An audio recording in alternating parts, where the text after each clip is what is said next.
Hello students, we are back with the poem Animals by Walt Whitman. In this poem, the poet Walt Whitman has portrayed a beautiful description of animals. The poet desires to live among the animals because they are quiet, calm and self-contained.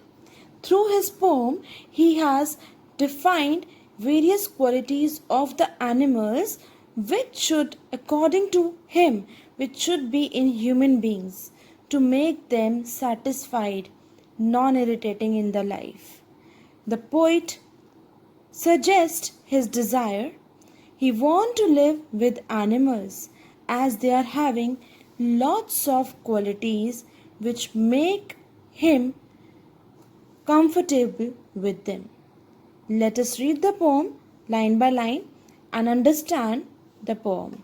I think I could turn and live with animals. They are so placid and self-contained. I stand and look at them long and long. Here the poet says that he wants to turn and live with animals. He wants to go and live with animals. As why? The reason is they are so placid. Placid means they are so peaceful and self-contained. Peaceful refers to that they are self-satisfied. They do not want anything else in their life. Whatever is with them, they are having peace with the things they acquire. They do not fight for getting more when they are already having something. Unlike humans, because if we compare these animals to the humans, humans have all the vices which animals have as qualities. That means human being is not self-contained at all. Human being is not at all self-satisfied. Their mind is not at peace. They are not placid. I stand and look at them long and long. The poet says that, therefore, because of the qualities of the animals, the poet stand and look at them. Them refers to the animals. And he stand there long and long, just looking at the animals, that how they survive without having any desires, unlike human beings. And here you can see the word long and long. I have underlined this. This refers to the figure of speech. It is indicating that here repetition is used. The figure of speech here used is repetition. Let us come to the second paragraph. They do not sweat and whine. Sweat means they do not get tired easily, because animals do not do the work showing to others. They do whatever they want and they do whatever is assigned to them. And unlike human beings, they do not sweat and whine. Whine means shout and cry about their condition. If a human being does something, a human being gets tired because he knows that he is doing something for which he would be paid, or it's his responsibility, and then after they will shout to each others. They will cry and tell to the world that I have done this and this. But this is not with the animals. Animals never do this. They do not lie awake in the dark. Yes, the animals do not lie awake in the dark. If they are nocturnal animals, they will move away, move here and there. They are busy always. But unlike human beings, they do not lie awake in the dark restlessly just and weep for their sins. Why do human beings wake awake in the dark? They lie awake in the dark just thinking about their own sins. Whatever they have done day long or lifelong in their life, they always repent for their sins. We human beings have such a nature that we, after committing sins or after doing our work, we calculate our deeds, that what we have done right or wrong. But animals never do this. They do not lie restlessly in the dark nights, and they do not think what they have done. They do not weep for their sins, whatever they have done, unlike human beings. They do not make me sick discussing their duty to God. Yes, here the poet says that as human beings, we know that human beings have the nature for discussing their duty to God. If they have done something and if they want to do something, they would have lots of calculations in their minds.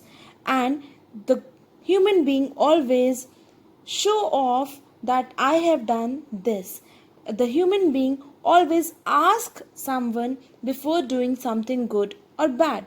But animals do not have such a quality. That is why the poet here says the animals do not make him sick, make him bored, as animals do not discuss their duty to God. Animals do not talk whatever they have done or not in their lives. Coming to the next paragraph, not one is dissatisfied, not one is demented with. Again, in this line, you can see the words repeated, that is repetition. And here above, I have underlined make me, that is alliteration. As when in a line, two words have similar letters repeated, the beginning letters or sounding same, that is alliteration. Make me. So here not one is dissatisfied, not one is demented with. That one refers to animals. The poet again says that not a single animal is dissatisfied. They all are satisfied with what they have. If they are hungry, they will ask for food. If they are having food, they will not ask for more food. That is called satisfaction. So, human beings are always dissatisfied. Whatever we have in our life, we always need more and more. Not one is demented with. Not one is mad about anything. They are not crazy to hold the things. They are not crazy to gain things like human beings. The mania of owning things. Mania means the passion, the craze of owning things is not in the animals. Not one kneels to another, nor his kind that lived thousands of years ago. As we know that we human beings kneel in front of, kneel means bend down, in front of those of we are higher to, or we have made our gods. We kneel down in front of them to demand something or to pray for something. But animals, they do not kneel to another. They do not kneel to any animal which has lived thousands years ago. They do not have their God as human beings. That is why animals do not expect anything from anyone. Not one is respectable or unhappy over the whole earth. There is no word like respect or unhappiness on the earth for animals as we have for us, that is human beings. So they show their relations to me and I accept them.